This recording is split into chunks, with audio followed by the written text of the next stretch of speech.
The Downtown Rams podcast is brought to you today by Draft. Looking for the best fantasy sports site on the planet? Sign up with Draft today. For a limited time only, our listeners will receive $3 matching their first deposit of at least $10. Use promo code DTR or visit draft.com/DTR to sign up now. Draft. Fantasy for the people. Now enjoy the show. Caught by Brandon Cooks. Shoot your arrows. Cooper Kupp plucks it out of the air and gives the Rams the lead. Robert Wood, touchdown. LA. Goff goes crashing into the end zone. Aaron Donald almost beat the football there. Corey Littleton, have yourself a day. Picked off. Marcus Peters coming off the edge, and Ryan will be wrapped up by Clay Matthews. Everett in stride. Wow! Franklin Myers gets his hand down there. Leto got a hand on it. Did he pick it? He did! Racing down the sideline is Akeem Talib. Gurley for MVP! Touchdown LA! Picked off by John Johnson. Well, it's Dante Fowler who is able to get to Breeze. Greg Zuerlein sends the Rams to the Super Bowl! LA will play for the Lombardi! Welcome back, guys, to another Downtown Rams podcast. It's episode 236. I'm your host, Jake Ellenbogen. Joining me, as always, is Alexis Kraft. And we are here after the Rams' second preseason game is in the books. They went to Hawaii, and they lost 14-10.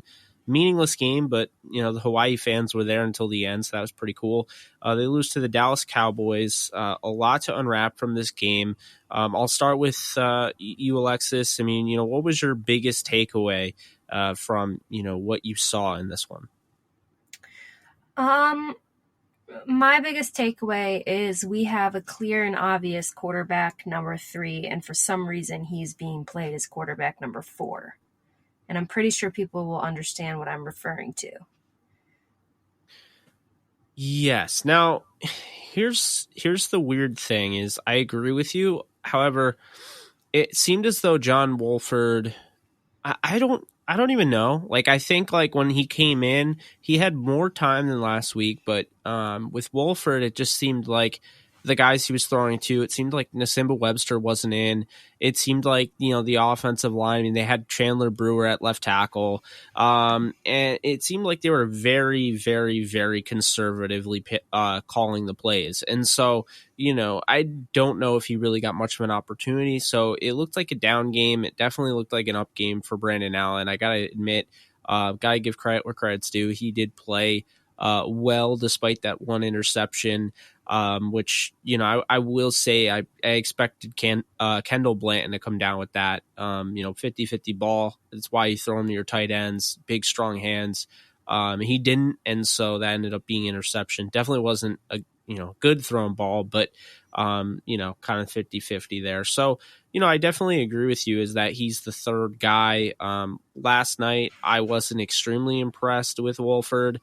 Which pains me because I'm a big fan of his game.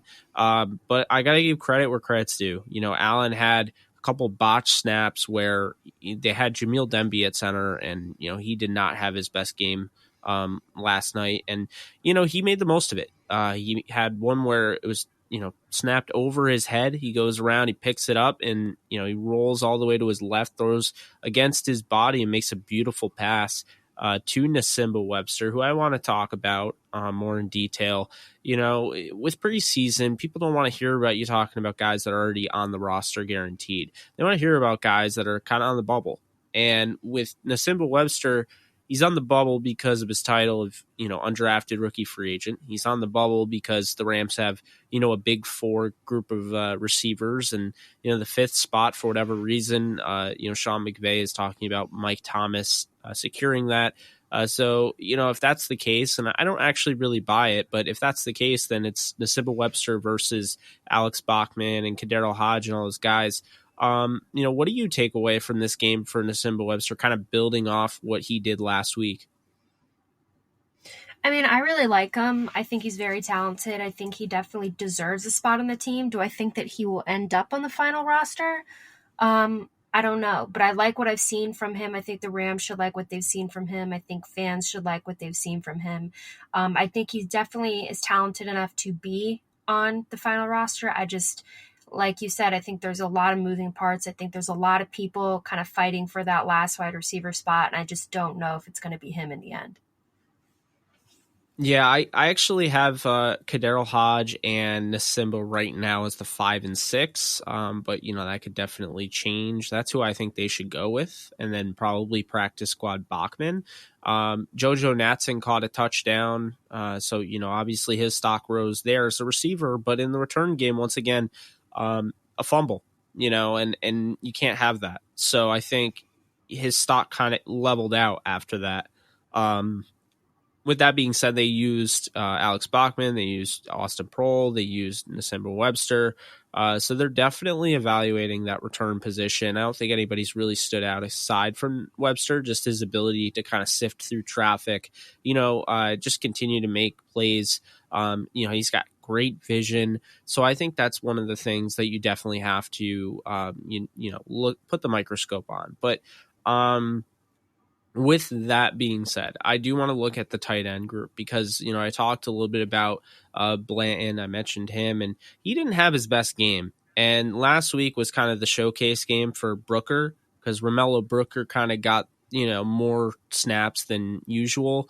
And Brooker didn't really have his best game. So I wonder what this means for Keenan Brown out of Texas State, who really didn't get a chance to play. I wonder if the Rams are kind of evaluating them by giving them more of an opportunity, just kind of like throwing it all on their plate and seeing what comes out of it. I thought Blanton played better than Brooker, but it wasn't much better. I still think he just looked more natural as a receiver, but he still struggled as a blocker, and that's I talked to you about that. Obviously, that's something that many people expect him to be good at. So at this point, I hate to say it, but I think Johnny Munt is number 3 for me if I was filing a 53-man roster today. Yeah, I mean, I obviously was disappointed in the way that Blanton played. I think there was a few plays that, I remember he got a pass thrown to him and he dropped it. I mean, the pass was thrown at his feet. There's a few plays like that I thought weren't necessarily completely on him. But yeah, I think he's got to work on his blocking. I think he's not great at that. I think he definitely is more of a receiving tight end, which is okay, but you obviously have to be able to block as well. So yeah, I mean, obviously I was bummed with his performance overall in the game. I still think he's way more talented than Johnny Munt if given the opportunity, but that's, again, just me.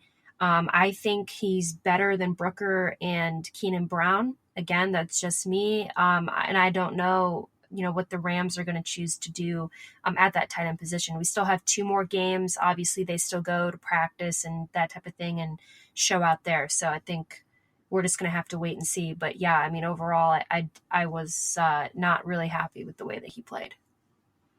Yeah, I mean, I agree with you. I really was looking for somebody to kind of take over that 3 spot. And I don't dislike Johnny Munt, but I was really excited for this group of 3 guys that they brought in. And I mean, regardless of practice, I mean, they literally have not given Keenan Brown much of a chance at all. I don't think he's received 1 pass, all preseason. So I'd really like to see him get going. As far as Munt, I mean, he has kind of become a better blocker, and he was really just a receiving tight end coming out of Oregon, very athletic, had injury issues, but now he's starting to develop as a blocker. Just finished the tape not long ago, and I was actually kind of impressed with Munt. As long as he continues to improve, I mean, he's a pretty good 3 to have, but yeah, no, I agree. It's more so disappointment because you have all that talent that comes in via UDFA, and you and I did our due diligence on the draft, and I think that's putting it lightly. So definitely we're interested in those guys. But before we go into the offensive line, and then we'll wrap over the defensive line, we'll talk a little bit about the running backs. Obviously Malcolm Brown is not in uniform. They have made it pretty clear that he's going to sit out. Same with Todd Gurley. So now you look at guys like the rookie 3rd round pick Darrell Henderson, who we love here on the podcast, pretty big fans of him. And then, John Kelly, Justin Davis, Matt Colburn, we're a fan of. So really interesting stuff here because they still weren't really able to get the run game going, but you saw, flashes of what Darrell Henderson can bring to this offense. And I think he's going to be playing a significant amount of snaps this year. That wheel route he took down the right sideline to start the game reminded me so much of Alvin Kamara. And I know a lot of people, compared him to Alvin Kamara, and I don't think it's the craziest comparison. I'm a really big fan of Henderson. He's my number one running back in the draft, of course. And, I think this was a big game for him to kind of get going a little bit, because last week was definitely disappointing. He wasn't able to really get much of anything. But him and, of course, his former teammate at Memphis, Tony Pollard, on the other side of the ball for the Cowboys. I mean, you can't say enough about him. He looked really good as well. But with the Rams running backs, Henderson shows out. Kelly puts a guy on skates, shows nice balance, fighting through contact, continues to play well and show his ability to run through in between the tackles. Still like his, I still feel like his, pass protection could be improved, but I definitely am starting to see some improvement. As far as Justin Davis, he's behind the eight ball because he didn't get to play last week, played a lot more this week, and unfortunately I think that hurt Matt Colburn, who only got 1 carry for 1 yard. So I want to get your thoughts on the running back group because I was impressed by 2 guys, and the other 2, there wasn't really much to be said there. Well, I think what was interesting about Darrell Henderson is he showed us that he's not only a running back, but he can be a receiver when needed. And that's kind of the trend that the NFL is going into nowadays, is finding these running backs who not only can, run up the middle and take a lot of hits and kind of grind it out, but also be able to run routes and catch like a receiver would. And I think he showed that he could do that, at least to some extent, in the game last night. And that was certainly comforting to see. And, I really liked seeing that. As far as Colburn, you touched on how he, didn't really get any action. That was really disappointing to me because I really wanted to see him in there more. I think he deserves to be looked at a little bit more. I understand that there's a lot of guys ahead of him. But I think, as we approach the 3rd and 4th game, I'm hoping that he gets a chance to really show what he can do. So that's something that I'll be looking for. Yeah, no, I agree with that. I think the Rams are just kind of telling us that they like Colburn enough to be on the roster, but maybe he's not, showing out enough in camp. And so, they kind of just look at it like, we want to see more of Justin Davis before we finally say our goodbyes to somebody that was on a roster for 2.5 years or whatever. Colburn, to me, is a practice squad candidate, so I'm not too worried about him. I'd like to see him, get more of an opportunity. And I think week 4 is probably going to be, his opportunity to get going. You'll probably see Justin Davis get the start, and then Colburn will probably back him up. I don't think you'll see Darrell Henderson in there, but I mean, you might. But week 4 is pretty much kind of the opportunity if you're on the back end of the roster. Guys that, probably aren't making the cut, play week 4, and guys that do make the cut play week 4, but more often than not, it's guys that aren't going to make it. So, with that being said, we'll go on to the offensive line. There are a couple guys that really impressed me. Chandler Brewer, as long as they don't move him to tackle, Chandler Brewer can get it going as a guard. I have him right now making the roster. I think he has really looked good. His first game was solid. His second game looked really good. I think he's a stout run blocker. I think he needs to work in pass protection, but I definitely like what he brings to the table. Someone that has battled non-Hodgkin's lymphoma, great story. He's come back and he has a chance to make this roster. And then I think you have to look at Vitas Hrankowicz, who just followed up a great week last week with another solid week. He looks like the best center after Brian Allen. Because Brian Allen, of course, isn't playing. So, I mean, Hrankowicz, I think, has a legit shot at, the inside track and making this roster. Wasn't really impressed with Bobby Evans at all. It kind of goes back to what we were saying, last week. Bobby Evans kind of, behind the 8 ball. He is very raw. It's going to take him a long while. It's definitely going to take him a long while. David Edwards, I wasn't thoroughly impressed with him. He had some moments, definitely has the ability, and I think he's a lot further ahead of Bobby Evans. Jamil Demby, this was kind of his game to really make an impact because he was just seen all over the line and he really struggled mightily. So, that's somebody that I look at as well. Jeremiah Cologne was solid, but will it be enough to make the roster? And then, Neary, Aaron Neary, who's not going to matter until his suspension is up. The Rams kind of have an exception there. They don't have to make a decision whether to cut him or not. It's going to be interesting with him because, the center position, in my opinion, I mean, it's locked down, with Brian Allen, but, I think Harankowitz is probably your best bet at number 2, the way he's been playing. But, the cautionary tale there is that Harankowitz hasn't started the game yet. So we don't know how he is against, second string or even first string competition. He's looked good at the end of games, but I'd like to see him get more snaps. But what were your thoughts on the offensive line? I didn't really have many thoughts on the offensive line. I think it was pretty much, I felt it was pretty much consistent with kind of what we've been seeing. You mentioned Vitas. He's somebody who I think when we did an episode a few weeks back, we had our predictions that we said. And, my prediction is that Vitas is going to end up starting at center for the Rams. I don't know if that's something that's still going to happen, but I think it could happen. I think along with most people was pretty disappointed in Demby.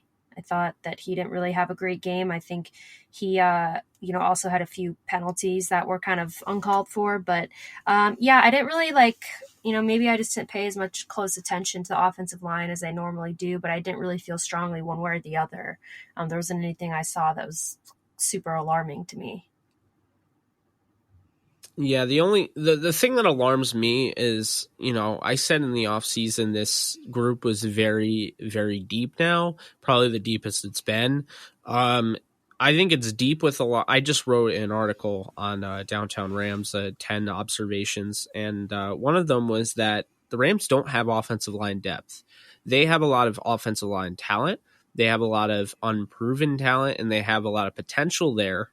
Guys that could turn into depth pieces, maybe starters down the line, but they do not have depth. Depth is they're guys that for sure are surefire backups that can come in. That's their role. None of these guys are surefire. I mean, the closest would probably be David Edwards, who has a higher floor than most guys. Aside from Bobby Evans, I mean, I don't know. If anybody goes down this year, they don't have a Jamon Brown as the sixth man. They don't have, a veteran backup. And I think that is going to be an issue. I think the Rams, you could definitely see, coming down to cut day, this offensive line, which I think is the biggest weakness of the entire team right now, as far as depth is concerned. This offensive line, they could go shopping around and see who gets cut. I really do. I think that this, when they come out with the cuts, hold your horses there, because I don't think that this offense or I don't think that this team is going to be finalized in that regard at all. I just don't. With that being said, I also just really quickly want to touch on the fact that Aaron Kromer keeps using guys and kind of, shuffling them all over the offensive line. I think it kind of hurts the cohesion. I think it hurts the ability to gel with your teammates. And just when you're shuffling like that, you're not really able to, gain a rhythm. You want to get into your rhythm. If, David Edwards is playing left tackle all game, he can get into his rhythm. When he's getting moved all over the offensive line, that's when it becomes a little difficult. So I think that has something to do with the struggles that we've seen from the offensive line. But there's probably more than meets the eye. So that's the offense. I think we did a nice job of talking about that. I mean, there were guys that, they stepped up at wide receiver. Jalen Green, former USC quarterback, Utah State wide receiver, undrafted guy. And then Jonathan Lloyd, he had a, mistake on a punt coverage play where he went out of bounds and then was the first guy to touch it. So that was a penalty. But aside from that, he had a couple nice plays as a receiver.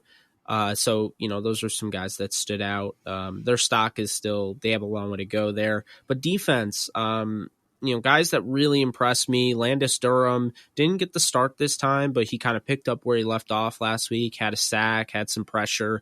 Obadiah Okoronkwo, this is his first game, ever playing.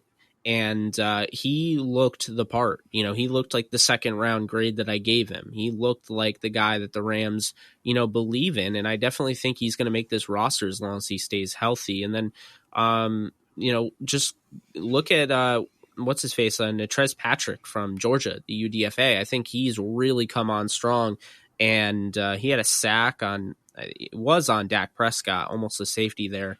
And, he's just really looked good. I think you can play him at the edge position. I think you can play him inside backer.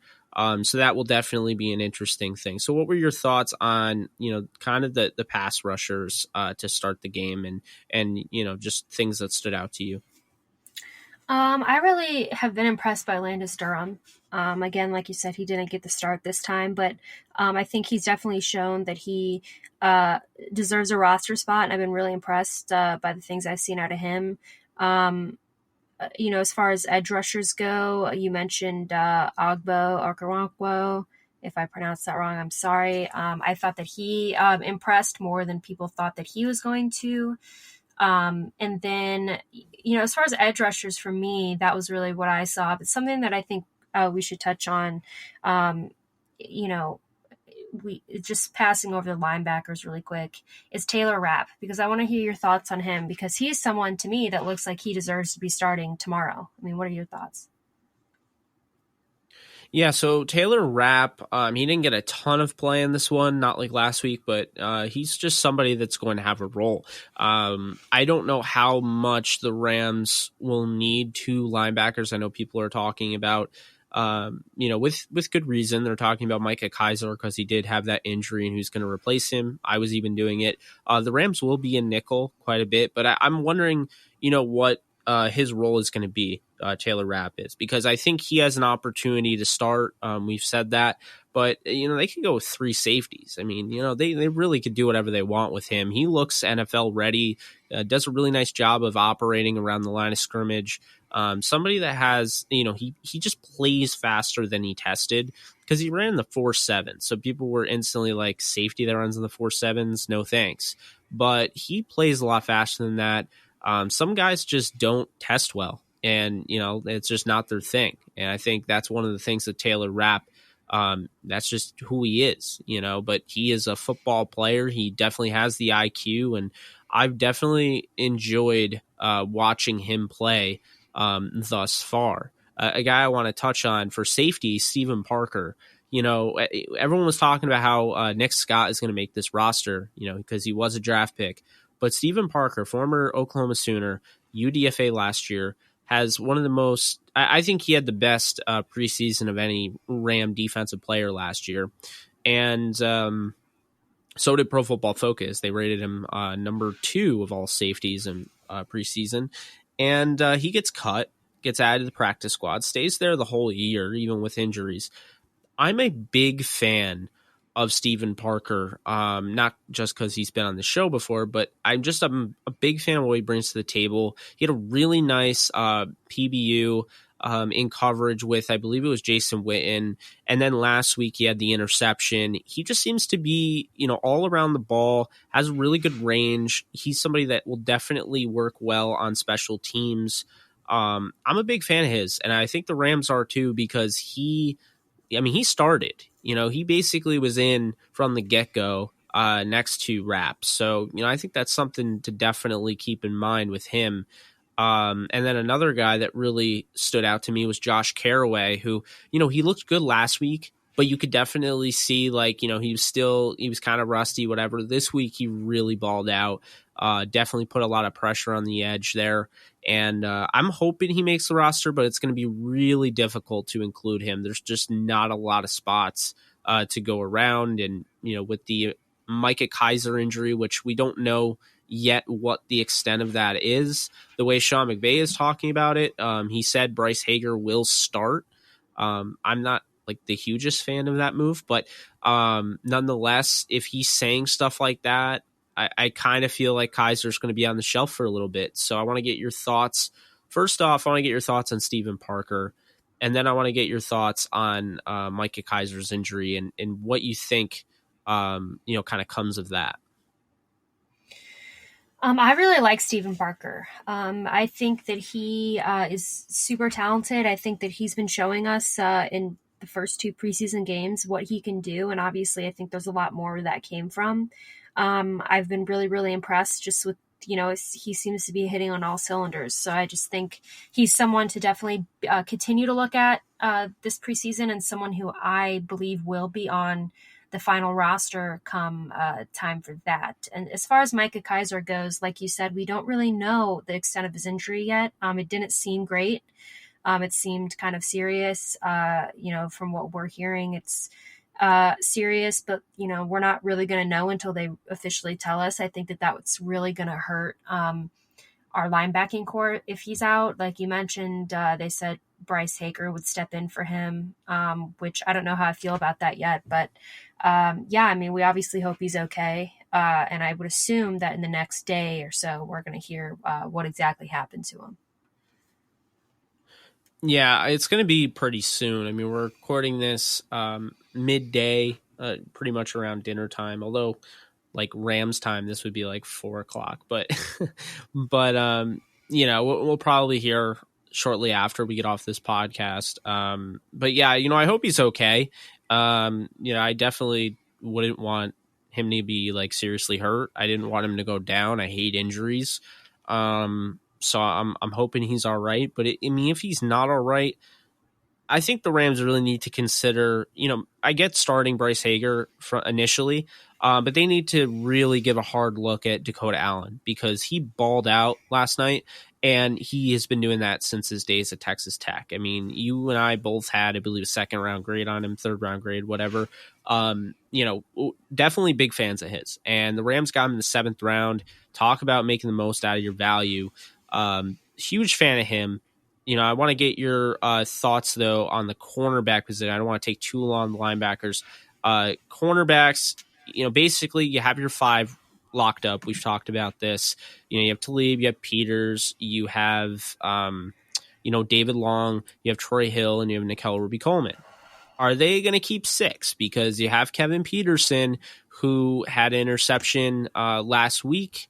He's balled out in preseason. He's outplayed Troy Hill anytime they've been on the preseason field together. So, I mean, you could definitely make an argument for him. He's also played NFL games.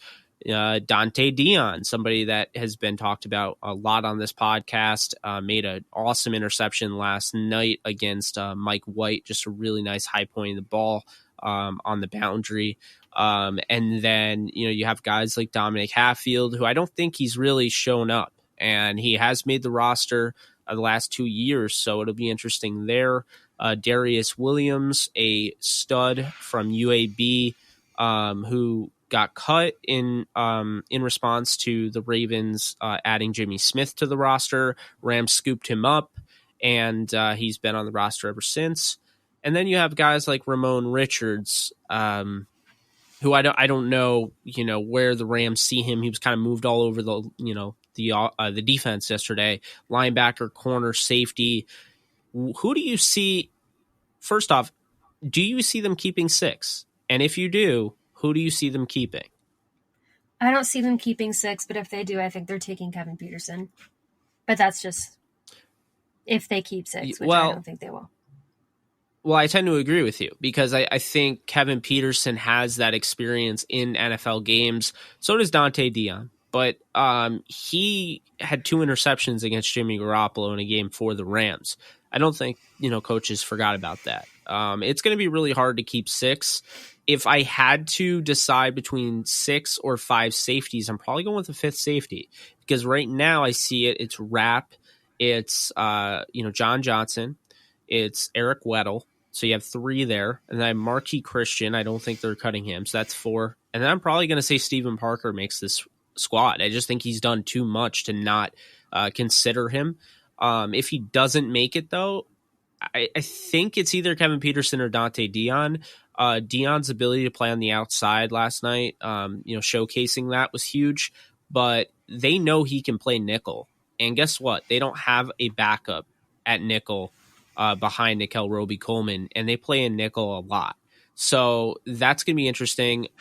another thing that's interesting, and I don't know what happened with the Rams and Blake Countess, but he was cut by the Philadelphia Eagles. I believe he was waived injured, and he's not going to stay on their IR. So I wonder, somebody like that just became available. EJ Gaines became available. I'm not saying the Rams need to go out and grab, corner, but two former corners, maybe some familiarity there with the front office. Who knows? I just think it's definitely interesting. They don't have a true backup unless they think that David Long is going to play nickel if Nickel goes down. I think the Rams can pretty much afford injuries in every area. I just don't think that they can afford it at offensive line. So, final thoughts here. I like what I see from the majority of the Rams roster. I'm glad I don't have to make this decision because it's so difficult to cut these guys. They have way more than 53 men on this roster that are, deserving of a contract. But that's kind of how it has to be. So next week, we'll see in preseason week 3. But what are your final thoughts on this one before we wrap this up? I mean, I agree with you basically, in everything you said. I think it's going to be really interesting. I think it's always a better issue to be too deep with talent than not deep enough.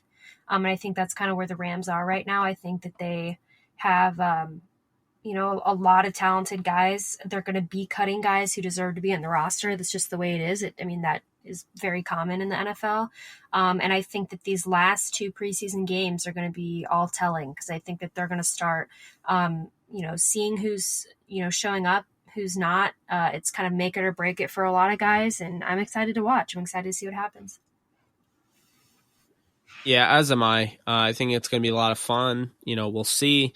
We'll see about the quarterback battle. If John Wolford can kind of will his way onto this practice squad.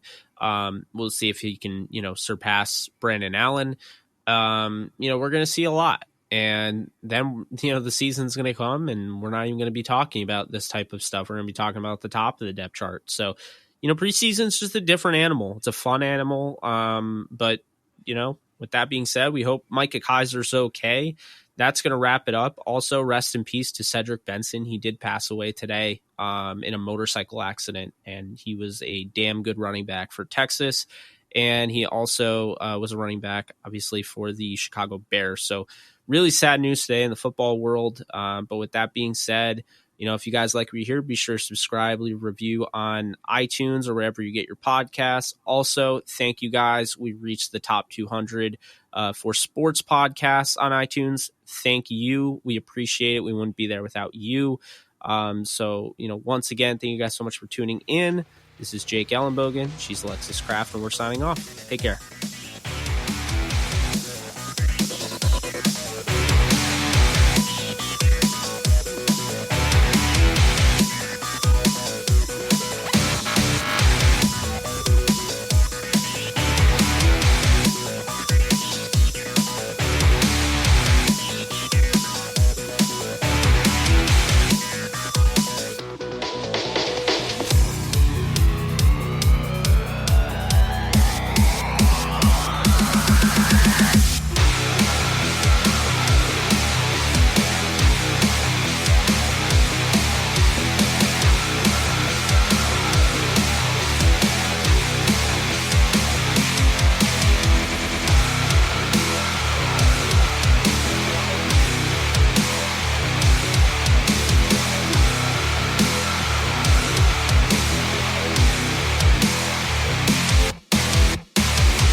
Hey guys, what's up? I'm here with Isaac Bruce. Hey, Downtown Rams, what's going on? Hope everything's well. Tuning into every episode.